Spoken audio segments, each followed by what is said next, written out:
Bonjour à tous et bienvenue dans ce nouvel épisode de Fan Club Podcast. Comment allez-vous? Euh, Moi, je me suis posée, je viens de sortir de la douche, je suis dans mon petit lit, 18h36 en ce mercredi soir. J'enregistre last minute. Euh, pour votre information, je le dis comme ça, c'est fait. La semaine prochaine, pas de podcast. Voilà, la mauvaise nouvelle est tombée. Pas de podcast parce que ça va être une grosse semaine. Je déménage et aussi je pars en week-end. Je vais pas être chez moi, je vais avoir des gens à voir tous les soirs, donc je pense que je serai un peu déconnectée de la réalité. Mais pas trop parce qu'il y a plein de choses qui vont se passer la semaine prochaine aussi, donc j'ai très hâte de tout suivre. Mais je reviendrai bien sûr la semaine d'après avec un nouvel épisode le jeudi 5 juin. Euh, et du coup, bah bien sûr, comme je suis pas là la semaine prochaine, j'ai davantage de choses à dire. Déjà, commençons par les petites mauvaises nouvelles qui sont apparues en ce début de cette semaine. Les Français au championnat du monde de hockey sur glace ont terminé malheureusement dernier de leur groupe. Donc, c'est très dommage puisque ça veut dire qu'ils vont être relégués et l'année prochaine. Donc, ils ne feront pas le championnat du monde élite, ils feront le championnat du monde division 1. Donc, c'est vraiment dommage. Euh, J'étais hyper triste. Franchement, j'y croyais, mais là, franchement, j'avoue, c'est pris une petite branlée à chaque fois. Donc, voilà. Mais ça ne veut pas dire que le hockey sur glace français est pas terrible. Moi, je pense que en club, franchement, le niveau est quand même vraiment bien. Après, c'est peut-être parce que les seuls matchs que j'ai vus, c'était des matchs des Ducs d'Angers, qui sont l'un des meilleurs clubs en France. Donc, forcément, ça facilite. Mais allez voir le hockey, c'est génial, j'adore. C'est vraiment l'un des sports les plus excitants à voir en vrai. Donc voilà. Malheureusement, le hockey français va mal, mais c'est pas fini. C'est pas fini. La deuxième mauvaise nouvelle de la semaine, c'est Alexis Lebrun qui vient de abandonner au championnat du monde de tennis de table en simple, mais rassurez-vous, il va quand même pouvoir faire le double avec son frère. Il me semble que là, le jour où je sors ce podcast, c'est le jour des quarts de finale, donc espérons qu'ils vont gagner. Et également, il me semble que Félix Lebrun est rendu au huitième de finale. Donc voilà, pour l'instant, everything goes according to plan. Donc, pouce en l'air pour le tennis de table français. Maintenant, passons aux choses sérieuses. Ce week-end, où est-ce qu'il fallait être? Il y avait un pays qui avait absolument tout chez lui. Absolument tout. C'était un très gros week-end pour être italien euh, ce week-end dernier. Pourquoi? Tout simplement parce qu'on était au deuxième week-end du Giro. Donc là, on était en mode les choses sont entamées, ce n'est plus de la blague. Le Tour d'Italie, donc le Giro, c'est le Tour de France, mais genre version Italie. Voilà, pour ceux qui ne savaient pas. Et il a démarré, donc voilà. Après, c'est très long, donc il n'y avait pas spécifiquement beaucoup d'attentes sur les étapes, mais il y avait quand même ce gros événement actuellement en Italie. Mais en même temps, il y avait le Grand Prix d'Imola, et en même temps, il y avait le Master 1000 de tennis à Rome. Donc vraiment beaucoup, beaucoup de choses. Sachez en tout cas que ce n'est pas parce que c'était en Italie que ça a favorisé les Italiens, tout simplement parce que, commençons par la Formule 1, au GP d'Imola, on avait un rookie, Kimi Antonelli, dont j'ai parlé plusieurs fois dans ce podcast, qui est italien et qui vient de Bologne. Donc vraiment, il habite à 30 minutes du circuit d'Imola. D'ailleurs, c'est trop bien, c'était trop marrant. Il a ramené ses, genre, les autres gens de sa classe Parce que, bah, en fait, il a 17 ans. Du coup, enfin, il a 18 ans, mais c'est la dernière année du lycée. Et du coup, il est encore inscrit dans cette école. Et donc, il a ramené, genre, ses potes de classe au Grand Prix. Ils ont fait, genre, un petit tour des écuries. Donc, c'est un peu hilarant. Mais malheureusement, il a DNF parce que il a eu un accident pendant le... Enfin, il n'y a pas eu un accident, mais il y a eu un problème technique pendant son Grand Prix, pendant sa course, et du coup, bah, il a arrêté la course. Donc, très dommage. Mais du coup, c'était en Italie, donc c'était aussi un peu une home race pour Ferrari. Mais ce n'était pas un super week-end, déjà parce que ça fait longtemps que Ferrari n'a pas eu de super week-end en Formule 1. Enfin, en tout cas, pas depuis le début de la saison. C'est un peu complexe. Ils sont sortis en deuxième tour de qualification, Lewis et Charles, donc pas terrible. Et du coup, ils ont commencé P10 et P11, je crois, donc pas ouf. Mais ils se sont bien rattrapés parce qu'ils ont fini P4, donc quatrième place et sixième place, il me semble. Quatrième place sûre pour Lewis.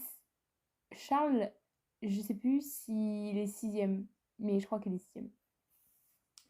Ce qui m'amène d'ailleurs à parler d'un truc, c'est que depuis le début de la saison de F1, il y a une malédiction de la home race, donc genre de la course, genre du Grand Prix, qui est genre à la maison pour certains pilotes. Par exemple, Oscar Piastri et Jack Doohan, qui sont australiens, ils ont eu des très mauvais Grand Prix d'Australie. Vraiment terrible. Oscar Piastri, il a fini 9ème. Depuis cette course, il a toujours été sur le podium. Donc voilà. Ensuite, Tsunoda au Japon, il était genre 12ème. Et là, ce week-end, Kimi en Italie, il n'a pas fini la course. Donc, la semaine prochaine, le gros problème, c'est que c'est le Grand Prix de Monaco. Donc, Charles Leclerc, qui a déjà pas une super saison avec Ferrari, on va pas s'attendre à ce qu'il nous refasse un retour de l'année dernière et qu'il gagne le Grand Prix. Mais on ne sait jamais. Mais a priori, on va voir. Mais ça se trouve que cette année, il y a vraiment une malédiction des home races. Donc, j'espère pour Charles que ça va pas se passer comme ça. Mais honnêtement, oui, comme je dis, vu franchement les résultats de Ferrari ces dernières courses, on ne peut pas s'attendre non plus à ce que ça soit. Voilà, que ce soit pas autre chose qu'une malédiction des home races pour Charles Leclerc en tout cas. Mais en tout cas, la semaine d'après, c'est le Grand Prix d'Espagne. Et là, du coup, c'est la home race de Alonso et de Sainz. Particulièrement de Sainz parce que c'est lui qui est la tête de ce Grand Prix. Genre, il est l'affiche, quoi, l'égérie du Grand Prix. Donc, à tout moment, là, ça diverge. Et moi, je veux pas que ça diverge pour Sainz parce qu'il fait une très bonne saison avec Williams. Ils sont en train de, franchement, surprendre le monde de la F1 avec leur niveau, Sainz et Albon. Donc, voilà. Voilà. Comme je l'ai dit d'ailleurs, je reviens sur le fait qu'il y a le Grand Prix de Monaco ce week-end, en même temps que le Festival de Cannes. Donc, franchement, il y a du monde dans le sud. Et à chaque fois, c'est très marrant parce qu'il y a beaucoup de gens des F1, enfin de la F1 qui va au Festival de Cannes. Et du coup, on peut imaginer qu'il y a beaucoup de gens du Festival de Cannes qui vont être invités à Monaco, puisque il y a beaucoup d'influenceurs français notamment qui sont invités à Cannes et qui vont être invités à Monaco. Donc voilà, c'est tout. Franchement, c'est tout ce que j'ai à dire sur la F1. Maintenant, parlons un petit peu du Master 1000 parce que il s'est passé quelques petites choses et on va pouvoir parler de ce Master 1000 de Rome également pour préparer Roland Garros.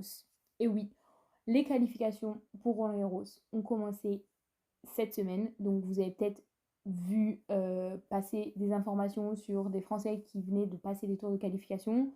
Donc ça, c'est la semaine 0, en gros, c'est les tours de qualification pour des gens qui ne sont pas automatiquement qualifiés à Roland Garros par rapport à leur classement. Donc voilà, mais cette année, France Télévisions a mis en place une chaîne numérique qui va genre diffuser tout Roland Garros et qui a commencé dès cette semaine. Donc bah, vous pouvez regarder les qualifications quand vous voulez sur francetélévisions.fr. Voilà, c'est la petite pub, ce n'est pas sponsorisé. Je préfère vous le dire parce que peut-être vous avez eu le petit doute vu que j'ai une audience de ouf.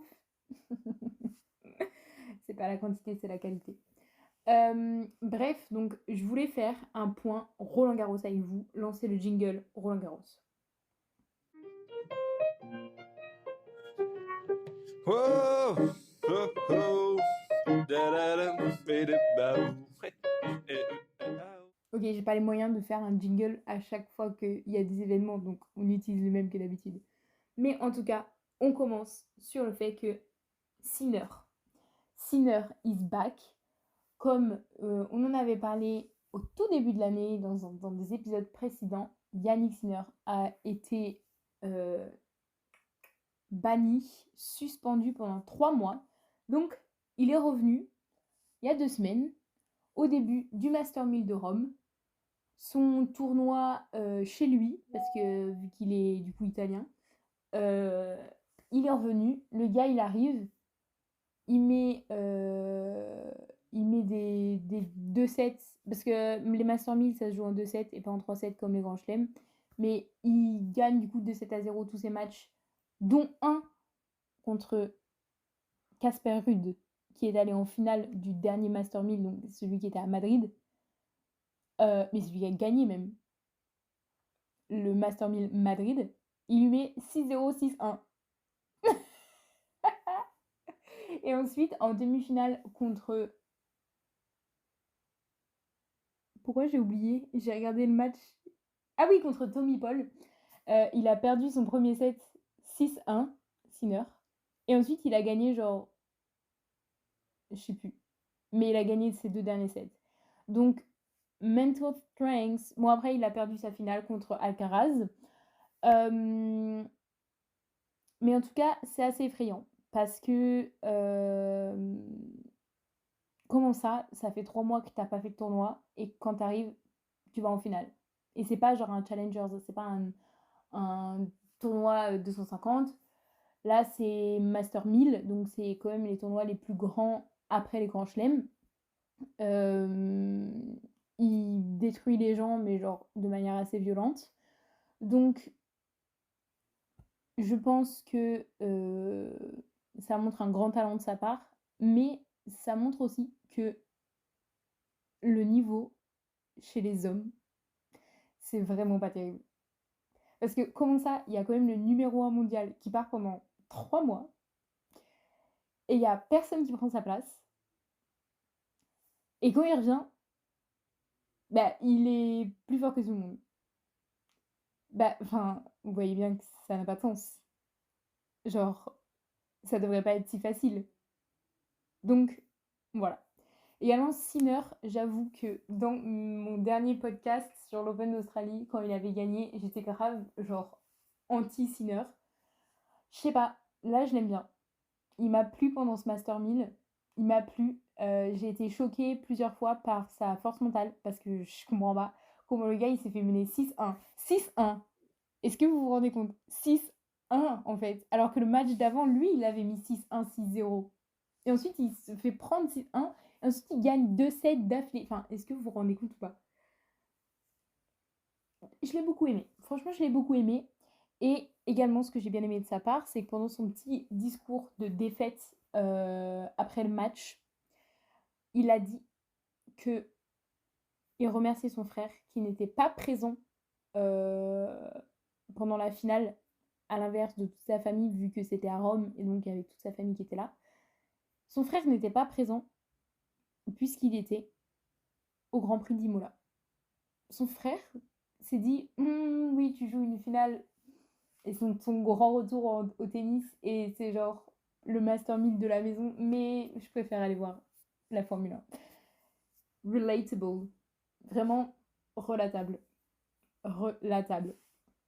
Voilà, c'est tout. Donc j'ai parlé du fait que c'était boring et que personne n'a rien fait pendant que Sinner était parti en suspension. Mais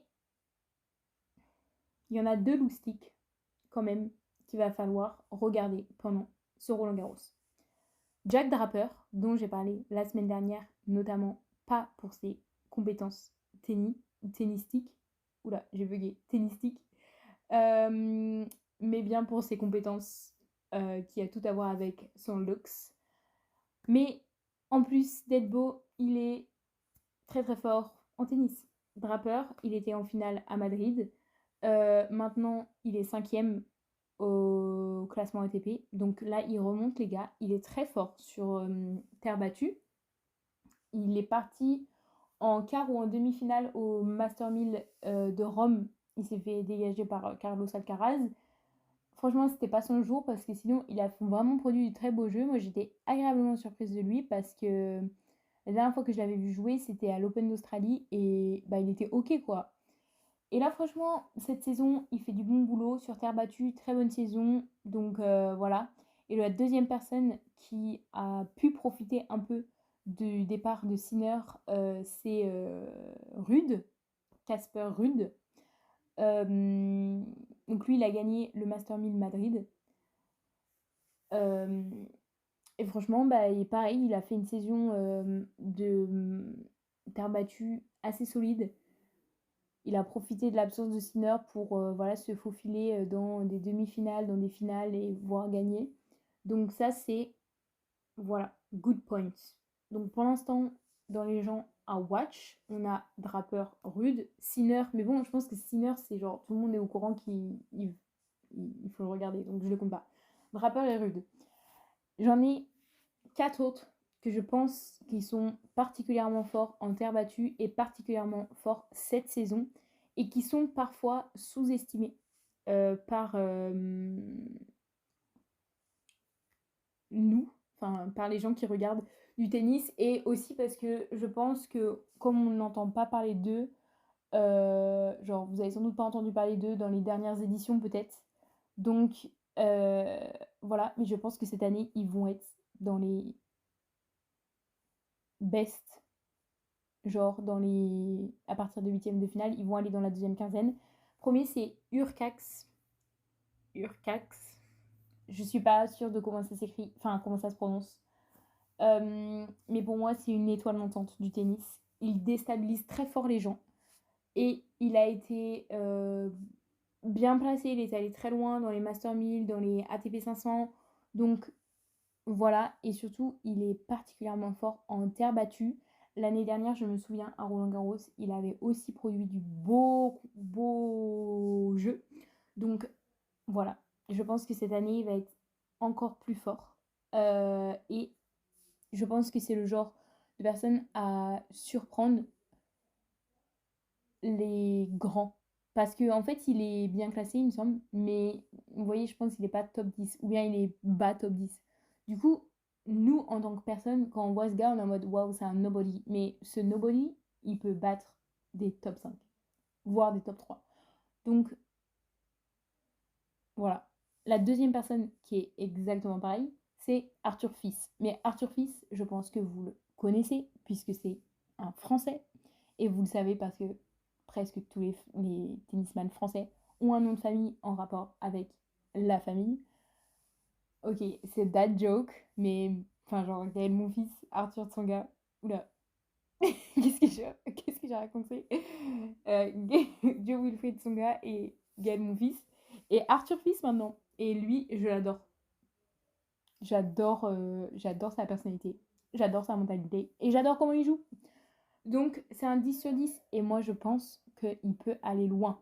Je crois que l'année dernière, il avait malheureusement pas été en deuxième quinzaine.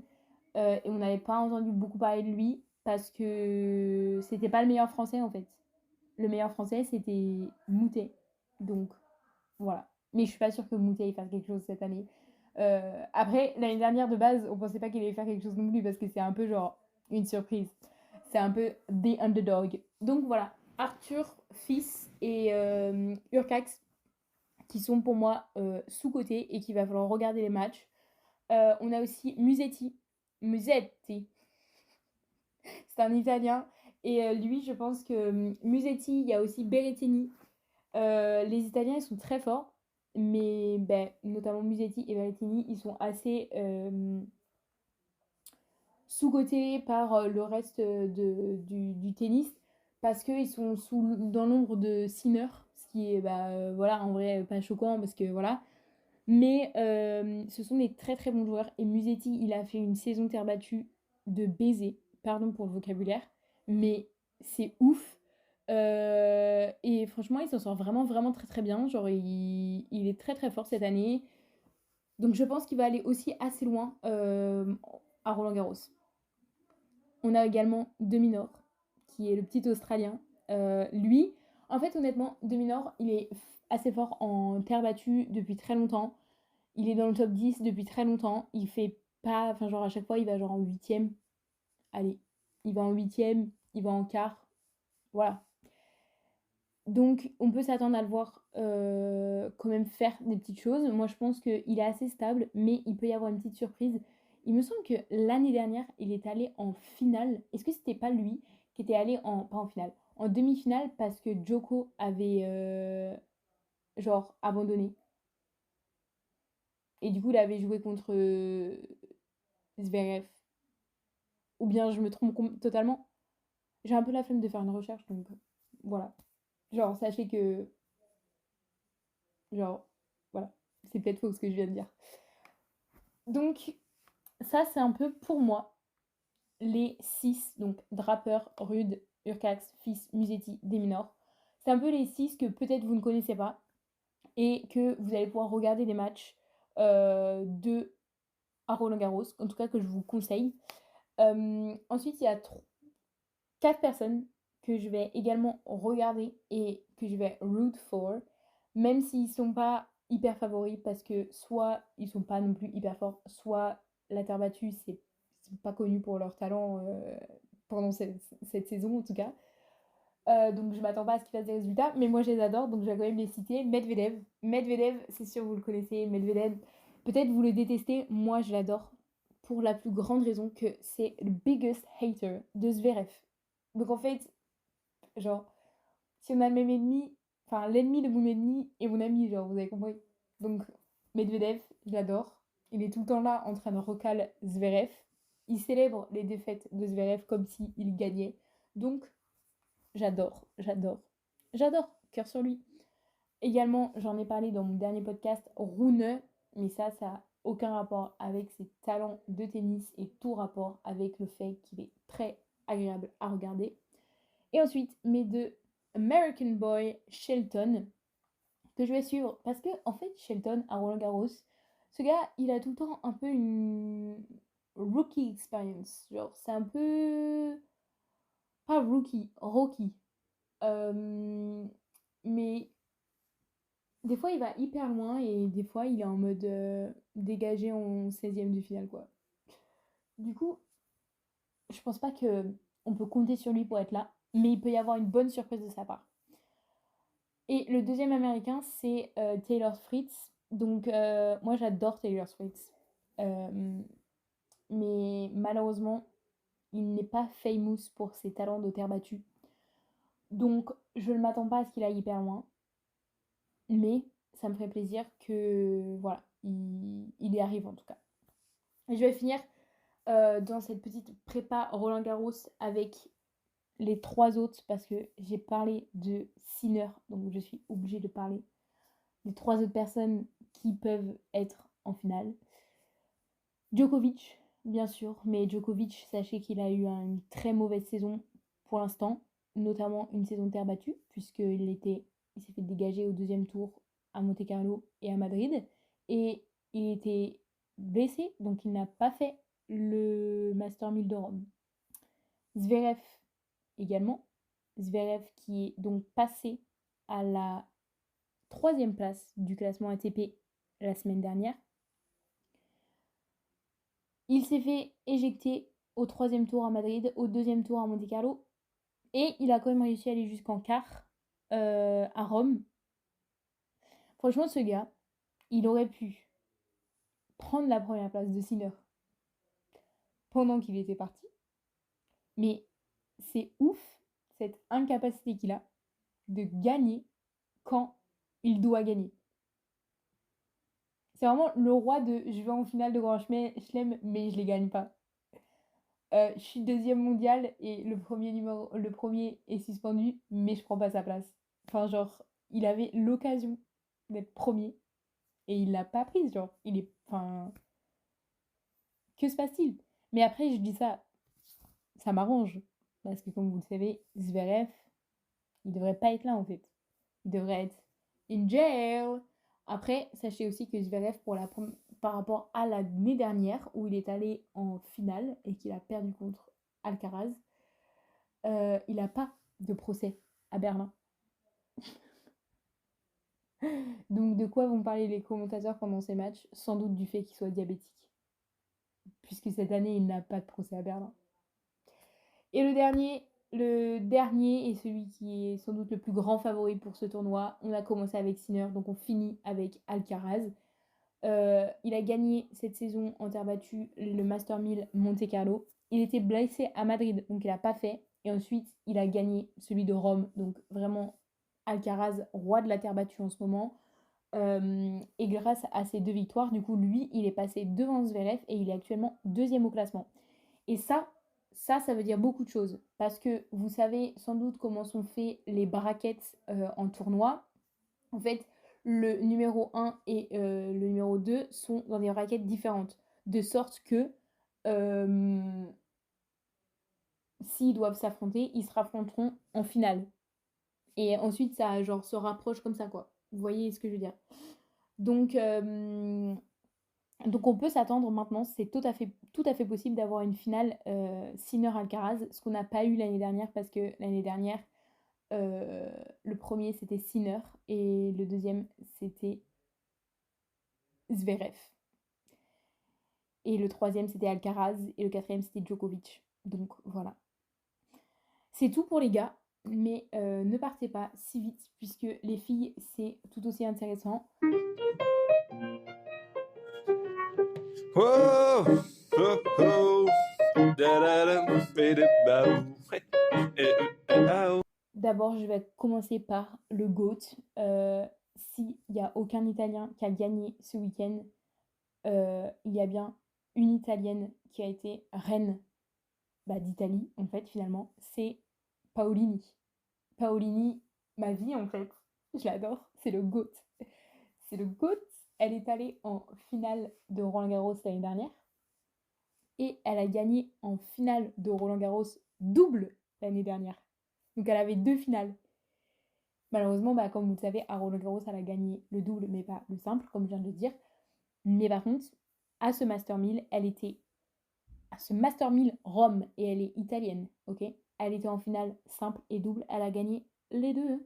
Les dos. Comment on dit deux en italien? En fait, je sais pas dire deux en italien, là, c'est vraiment une blague ou... Mais non, c'est pas possible. Non, je peux pas y croire. Passons sur ça. Passons sur cette information. Ah, non, je refuse.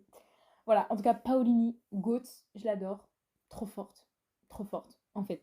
C'est... Voilà. Donc, Paolini et la meuf avec qui elle fait un double, Errani. Il faut les suivre. Paolini, il faut la suivre en simple. Paolini et Errani, il faut les suivre en double. Elles vont faire des merveilles, j'en suis sûre. Sachant que Paolini, elle a un peu un truc, genre une carrière de ouf, parce qu'elle a genre 29 ans, je crois. Mais elle commence juste à être à son prime, alors que pendant vraiment plusieurs années, elle était genre dans les 50e mondiales, donc c'est quand même pas terrible. Là, l'année dernière, elle s'est révélée, elle a fait des finales de Grand Chelem, des finales de Master, et maintenant elle en gagne, quoi. Et c'est son plus gros titre, elle a jamais gagné Grand Chelem, mais franchement, Roland Garros, moi j'aimerais tellement qu'elle gagne parce que je l'adore, elle est tellement souriante, je l'adore. Mais elle va avoir de la concurrence parce que je vais vous dérouler la concurrence, là ça arrive. Sabalenka, si vous en connaissez une joueuse de tennis, c'est sans doute Sabalenka, puisqu'elle est là depuis des lustres et des lustres. Elle a été pendant des semaines et des semaines numéro 1. Elle est l'actuelle numéro 1. Elle a énormément de grands chelems à son actif. Mais je crois qu'elle n'a pas Roland Garros. Je crois qu'elle n'a pas Roland Garros. Et malheureusement, c'est qu'elle n'est pas famous non plus pour être très terre battue. Elle a beaucoup gagné sur hard, donc genre les hard courts, vous voyez les cours normaux quoi. Mais Roland Garros, je crois qu'elle a pas gagné. Donc voilà, peut-être que c'est sa chance. En vrai, ça se trouve que je dis de la merde, donc je vais peut-être quand même vérifier. Sabalenka, victoire, Roland Garros. Peut-être que c'est mieux de vérifier avant de dire des bêtises.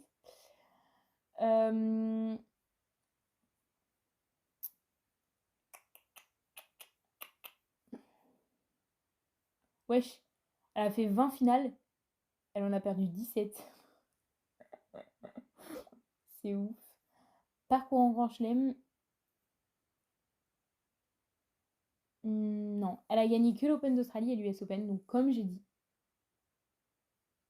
Voilà. Comme j'ai dit, voilà. Elle, elle gagne que sur les hard courts. Mais franchement, peut-être que ça va changer là. Hein. On ne sait pas. Hein. En tout cas, vous savez ce qui s'est passé. C'est que Sabalenka, elle s'est fait battre par quelqu'un au Master 1000 de Rome. À ma plus grande surprise, cette personne, je l'ai découverte donc la semaine dernière pendant ce Master de Rome. C'est Tseng. Je ne la connaissais pas. Apparemment, elle est dans le top 5 mondial ou dans le top 10, je ne sais plus trop, mais elle est dans les plus fortes. Je ne la connaissais pas. Mais elle a battu Sabalenka. Elle est dans le top 10 mondial. Donc, je vais la suivre. J'ai bien aimé son jeu. Elle m'a l'air vraiment sympa. Je la suis. Et je pense que vous devriez aussi. Une autre personne que, pour moi, il faut la suivre, mais il faut pas mettre trop de pression. Parce que moi, j'en ai marre. Là. On va en parler, mais ça, c'est dans tous les sports. Les jeunes, qu'on est en mode, ça, c'est le nouveau. Non, il n'y a pas de nouveau. Non, non, non. Il n'y a que des. Genre, nom de la personne. Enfin, vous voyez ce que je veux dire? Genre là, Andreva, il y a tout le monde qui est en mode, waouh, c'est la nouvelle. J'ai pas de nom de tennisman. Mais Alcaraz, genre, c'est le nouveau Nadal. Mais non, Alcaraz, c'est pas Nadal. Mais Andreva, elle, je sais pas, elle doit avoir 17 ans maintenant, 18 ans. Euh, Elle est sur le circuit depuis assez longtemps. Hein. Elle était là l'année dernière. Euh, elle a fait une belle saison de terre battue. Malheureusement, à tous les masters, donc aux deux masters WTA, donc c'est Madrid et Rome, elle s'est fait éliminer en quart par Coco Gauff. Mais Andreva a surveillé. Elle ne paye pas de mine comme ça parce que c'est une petite blonde girl qui est adolescente en réalité, mais à regarder. Et elle a un jeu très intéressant parce que je pense qu'elle a un peu cette fougue de la jeunesse. Ce qu'on retrouve aussi chez Coco Gauff, parce que Coco Gauff, même si ça fait genre 6 ans qu'elle est sur le circuit ATP, puisque je crois qu'elle est arrivée à 16 ans et que maintenant elle en a 22, elle continue à battre des records genre de jeunesse. Donc ça me fume à chaque fois. Mais voilà, elle était en finale des deux Master 1000 WTA, donc voilà. Mais elle les a tous les deux perdus.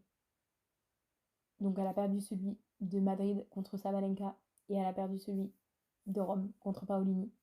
Elle est redoutable. Coco Gauff, pour moi, c'est après Paolini ma préférée. Après Coco Gauff, je la suis depuis plus longtemps. Donc voilà. Et aussi, genre, j'aime bien parce qu'elle est très Gen Z. Donc c'est un peu une girl's girl. Voilà. Et ensuite, on va bien sûr forcément parler de Swiatek. Swiatek qui est la personne qui a gagné le tournoi l'année dernière. C'est aussi l'ancienne numéro 1. Et c'est marrant parce que elle a aussi été suspendue pour les mêmes histoires que Sinner, suspicion de dopage, qui apparemment n'était pas de sa faute aussi. Donc elle a eu 3 mois. Mais malheureusement, à l'inverse de Sinner, quand elle est revenue ce début d'année ou la fin de la saison dernière, c'était pas, elle n'est pas revenue vraiment fort en fait. Et là, elle a eu une saison 2025 compliquée. Donc elle est plus du tout numéro 1, elle est quand même dans le top 10, mais c'est assez compliqué. Donc à voir parce qu'en fait, elle est quand même très forte en terre battue. Mais c'est vrai que pour l'instant, là, elle n'a pas eu une super saison. Donc je sais pas comment ça peut se passer. Je pense que c'est aussi le genre de profil qui est très fort dans les grandes occasions. On parlait de Zverev qui était très, très nul dans les grandes occasions. Elle, à l'inverse, elle est très forte dans les grandes occasions. Donc voilà, moi je trouve que ce classement, ces propositions WTA sont très surprenantes. Et surtout, ça donne envie de regarder parce que ça bouge beaucoup. Il y a plein de gens différents qui gagnent. Il y a plein de gens, enfin plein de femmes différentes qui gagnent. Enfin, c'est tellement évolutif. C'est beaucoup plus ouvert que chez les gars. Et surtout, on sait saisir les occasions, en fait. On sait être là au bon moment. Euh, Moi, je pense que ça va être très sympa de regarder le tournoi femmes. D'ailleurs, je tiens aussi à dire que il y a plusieurs des femmes qui ont également des très bons classements en double, notamment, bah, je vais parler de Paolini, mais il y a aussi Goff qui est très forte en double et Andreeva. Donc voilà, en fait, notamment, enfin, non seulement elles sont hyper fortes en simple, mais en plus elles ont le temps d'être fortes en double, alors que les mecs, tu les verras jamais réussir en double. Le seul qui fait double, c'est Tsitsipas avec sa meuf ou avec son frère, et il gagne pas en fait. Donc voilà. Donc ouais, et voilà. Je pense, j'ai pas parlé aussi, mais il y a Badoza, Svitolina qui est la meuf de Gaël Monfils. Voilà, ça vous permet de raccrocher quelques wagons. Et Rybakina, qui ont aussi l'habitude d'aller un peu loin dans les grandes compètes, mais elles n'ont pas fait des saisons de terre battue assez impressionnantes, donc je sais pas trop quoi en penser pour cette année. Mais généralement, elles vont quand même assez loin à Roland-Garros, donc vous allez sans doute les voir. Oui, parce qu'en fait, Badoza, du coup, je parlais de Tsitsipas qui faisait un double avec sa meuf, bah c'est Badoza. Mais je crois qu'ils sont plus ensemble. Mais des fois, ils sont re-ensemble. Du coup, en fait, c'est un peu confusing. Girl, it's so confusing sometimes to be a girl. Et oui, moi qui chante me permet de clôturer finalement ce point sport du podcast qui a été très long. Mais voilà, je voulais absolument vous faire une petite prépa Roland Garros parce que je pense que tout le monde mérite de connaître les personnes à regarder à Roland Garros. Jingle. Whoa, oh, oh, da-da-dum, bidi-bow. Hey, Festival de Cannes. Ouais, je sais pas quoi dire parce que j'ai pas du tout suivi. Euh, j'ai pas suivi le cinéma, genre ce qui s'en disait. Et j'ai pas suivi non plus. Enfin, j'ai un peu suivi les tenues, genre les stars sur le tapis rouge. Mais honnêtement, moi, j'arrive pas du tout à être attirée par cette phase du Festival de Cannes. Genre, c'est sûr que c'est mythique, donc vous me dites, Jeanne, tu peux aller sur le Festival de Cannes. Peut-être Inch'Allah, parce que là, je suis un peu influenceuse vu que j'ai un podcast et tout. Peut-être un jour ça peut m'arriver, donc on sait pas. Mais vous me dites, va faire le. Enfin, va sur le tapis rouge, je suis en mode waouh, quel honneur. Mais moi, j'ai pas d'attrait particulier à regarder la montée des marches. Mais en l'honneur quand même du Festival de Cannes, je vais faire une petite section cinéma. Peut-être pas cinéma, mais film en tout cas. Puisqu'il y a le film avec The Weeknd, Hurry Up Tomorrow. Il est sorti mercredi dernier, je crois. Et la raison pour laquelle je vais en parler, c'est que le cast, c'est Jenna Ortega et Barry Keoghan, en plus de The Weeknd. Donc en fait, moi, tout ce que je veux dire, c'est que j'ai vu une scène sur les réseaux sociaux de Jenna Ortega et Barry Keoghan. Et pour moi, c'est un multiverse. Pourquoi? Je vous explique maintenant. Jingle. Là, je rigole. Il vient juste d'en avoir un, donc on va pas non plus en faire un toutes les 10 secondes, quoi. Mais pourquoi ça m'a fait rire? Barry Keoghan est sorti avec Sabrina Carpenter. Ils sont plus ensemble maintenant, mais il y a plusieurs musiques de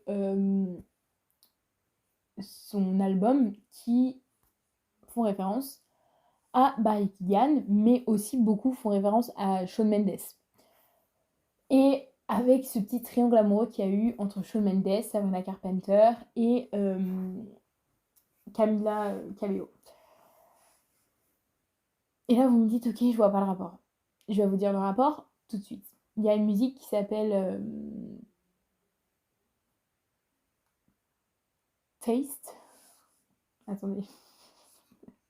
Parce que d'un coup, genre, je suis en train de délégitimiser ma présence au concert de Sabrina Carpenter.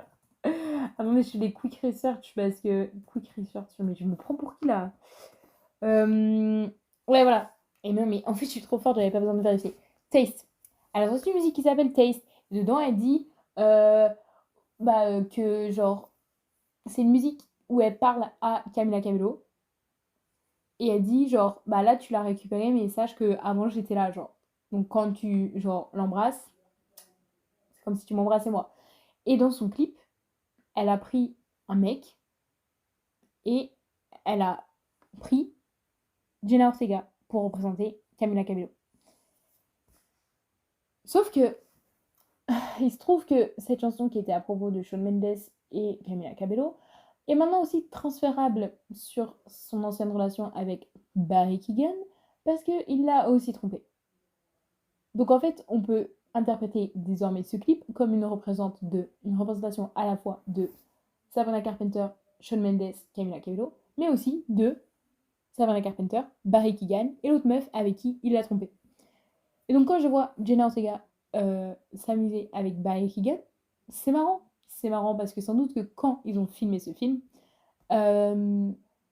Barry Keoghan avait sûrement pas déjà trompé Sabrina Carpenter. Et le pire du pire, c'est sans doute comme ça que Jenna Ortega et Sabrina Carpenter se sont rencontrées. Même si en vrai, je pense qu'elles se connaissaient de base, vu que ce sont deux Disney Kids.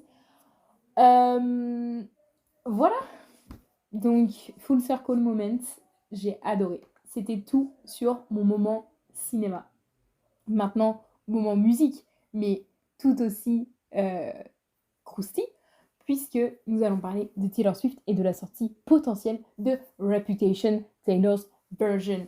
Pourquoi je dis ça? Peut-être que vous l'avez vu passer, peut-être pas si vous n'êtes pas une Swiftie, mais une musique de Taylor Swift dans l'album Reputation fait partie de la BO de The Handmaid's Tale, La Servante écarlate. La Servante écarlate est une série hyper connue. Je pense que maintenant tout le monde est au courant de son existence. C'est une série qui dénonce les droits des femmes dans un genre monde dystopique, mais qui est en fait très effrayant. C'est parce que le monde dystopique de la Servante écarlate commence à ressembler au monde actuel. Donc voilà. Et dans l'épisode qui est sorti cette semaine, qui est l'épisode, je ne sais plus combien, mais de la saison 6, il faut retenir que c'est de la saison 6. La musique d'intro, genre de début de l'épisode, c'est Look What You Made Me Do de Taylor Swift. Taylor's Version. Donc on a eu un extrait de Look What You Made Me Do, Taylor's Version, comme ça, genre dans l'épisode. Enfin, what the fuck. Enfin,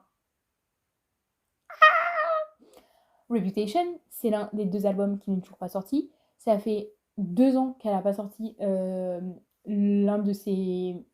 Enfin, qu'elle n'a pas re-record. Attends, qu'elle n'a pas sorti un album qu'elle doit re-record. Du coup, on est tous dans l'attente de Reputation et Début. Enfin, Début, donc son premier album qui s'appelle Taylor Swift. C'est les deux qui sont pas sortis.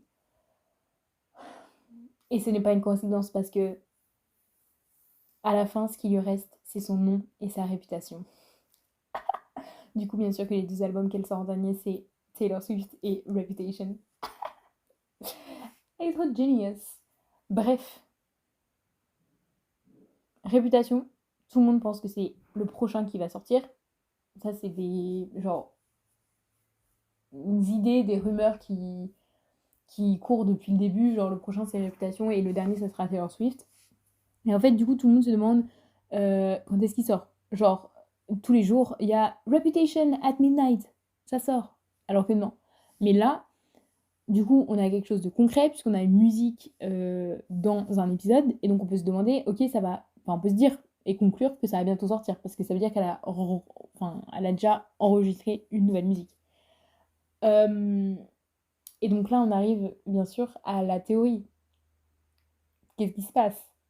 Déjà, il faut savoir que Look What You Made Me Do, la musique de Taylor Swift, qui était dans l'épisode de La Servante écarlate, c'est la 6e musique de l'album. C'est le track numéro 6. La saison, c'est la saison 6.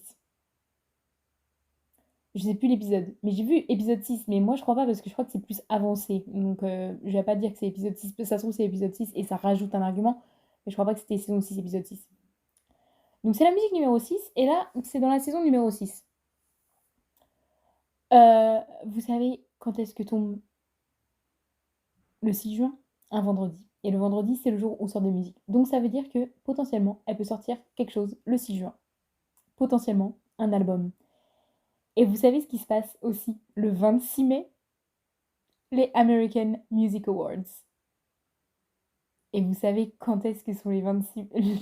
quand est-ce que sont les American Music Awards? Seulement 6 ans, 6 mois et 6 jours après la sortie de Reputation, la version originale.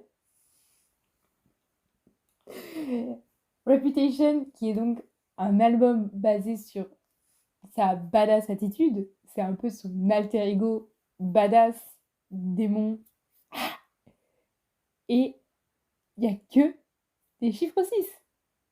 Donc, la théorie, c'est qu'elle va annoncer à ses AMAs, donc lundi prochain, mais bon, pour nous, ça sera mardi quand on va le voir, la sortie de Réputation, qui sortira.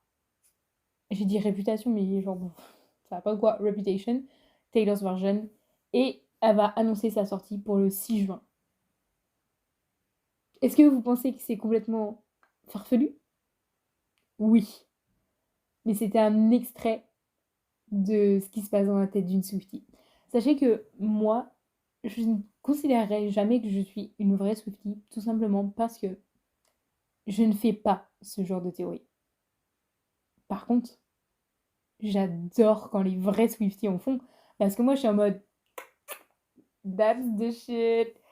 Vraiment, j'adore, genre waouh, les gens m'impressionnent. Et là, en fait, j'y crois. Genre, je me dis, j'y crois, en fait. C'est genre 666, genre, c'est le numéro du diable. Donc, je me dis, si c'est cohérent avec Reputation, genre, vous voyez. Donc, je vous le dis. Et vous pourrez tous vous foutre de ma gueule si ça n'arrive pas. Et je pense que ça va pas arriver, hein. Mais bon, on ne sait jamais. Également, ce qui s'est passé dans le monde de la musique, un petit scandale. Il y a quelqu'un qui a un petit peu baissé dans mon estime. Mais bon, c'est ok. C'est Tate McRae. Il y a quelques semaines, Morgan Wallen, un chanteur de country américain, a annoncé qu'il allait faire un feat sur son album avec Tate McRae. Et tout le monde a été choqué parce que, en fait, ce Morgan Wallen, il est Trumpiste. Alors que Tate McRae, bah, elle, en fait, sa DA, c'est vraiment que tous ses danseurs sont gays. Not to assume one's sexuality, mais c'est que des gays. Du coup, c'est un peu en mode, genre, et même son audience, bah, elle est populaire chez les meufs et chez les gays. Donc, c'est un peu déçu les gens. Genre, un peu en mode, ça ne correspond pas avec ton audience, quoi. Ensuite, genre, elle a jamais réagi, elle a jamais rien dit, elle a pas fait une seule promo sur ça. Mais du coup, la chanson était bel et bien dans l'album quand elle est sortie ce vendredi. Donc, voilà. Et elle est actuellement en tournée en Europe. Et elle a rien dit du tout sur sa présence de l'album. Ce qui est un peu bizarre parce que tu vois, elle aurait pu faire de la promo, genre, je sais pas, dire ah c'est sorti. Apparemment, elle a rien fait du tout. Enfin, moi j'ai rien vu et j'ai vu plein de gens dire qu'ils avaient rien vu non plus. Donc peut-être que j'ai loupé quelque chose, hein. Mais, euh, mais du coup, un peu choquant. Je pense que du coup, elle s'est rendue compte avec la réaction du public que c'était pas à son avantage. Euh, et du coup, elle fait pas de promo, mais du coup, elle pouvait pas. J'ai dit 48 fois du coup là, faut que j'arrête. Donc, elle fait pas de promo, mais elle ne peut pas retirer la chanson de l'album parce que je pense qu'il y a des contrats qui implique que c'est pas possible. Donc, donc du coup, bah voilà, ça s'est passé. Après, il y a plein de gens qui ont genre ah mais quoi, mais what the fuck, ils ont beaucoup parlé, beaucoup ouvert leur bouche quand il y a eu l'annonce. Mais maintenant, ils écoutent la musique. Donc, écoutez, cette bande de faux culs là. Moi, personnellement, c'est quelque chose qui me dérange un peu. Enfin, c'est pas que ça me dérange parce que en vrai, c'est. Enfin, genre voilà, je vais juste pas écouter la musique pour lui donner de l'argent. Mais j'avoue, j'aime pas parce que moi, j'écoute vachement les artistes, je regarde vachement les sportifs, enfin, les gens que j'admire, les gens pour lesquels je suis fan. C'est des gens qui correspondent à mes valeurs éthiques, morales et politiques. Et du coup, c'est vrai que ça me déstabilise à chaque fois quand j'apprends quelque chose comme ça. Après, pour l'instant, elle n'a rien fait. Mais voilà.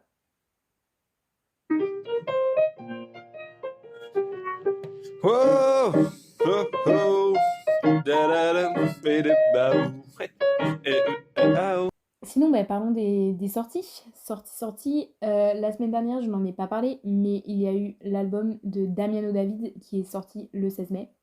euh, qui s'appelle. J'ai plus le nom. Mais en tout cas, un truc que j'ai adoré, c'est qu'il y a une musique qui s'appelle Zombie Lady, qui est annoncée que par lui. Donc il n'y a que lui qui a les crédits d'interprétation. Mais dedans, il y a Dove Cameron, sa meuf, qui chante. Et du coup, j'ai trop adoré, genre me dire, oh, tu l'écoutes, et genre là, d'un coup, elle est là, quoi. Genre, c'est trop bien. Il y a aussi plein d'autres feats avec notamment Suki Waterhouse, que j'adore, et que j'embrasse si elle m'écoute. Donc voilà, j'ai franchement bien aimé cet album. Il y a eu plein de critiques, bien sûr, parce que c'est son premier album solo depuis la rupture de Maneskin.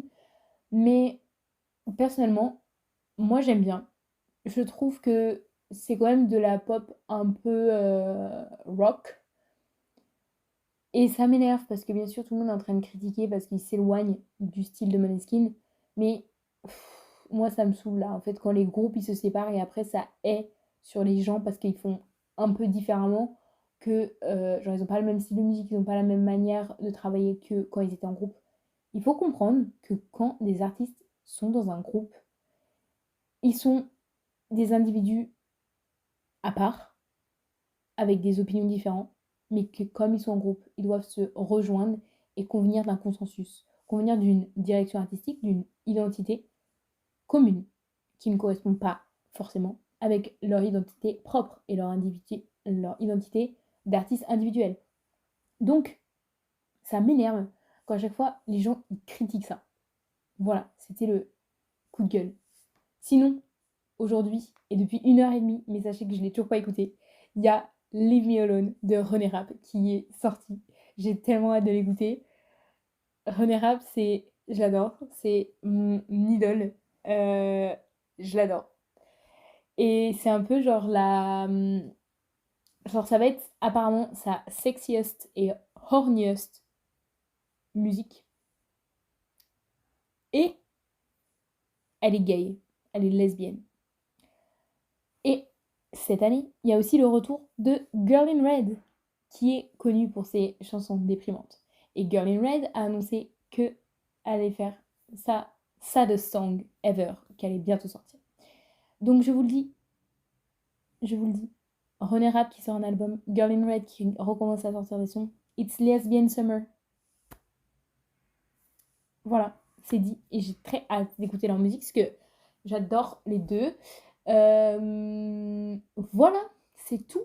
Mais du coup, je suis impatiente d'aller écouter ce petit single Leave me alone, bitch, I wanna have fun.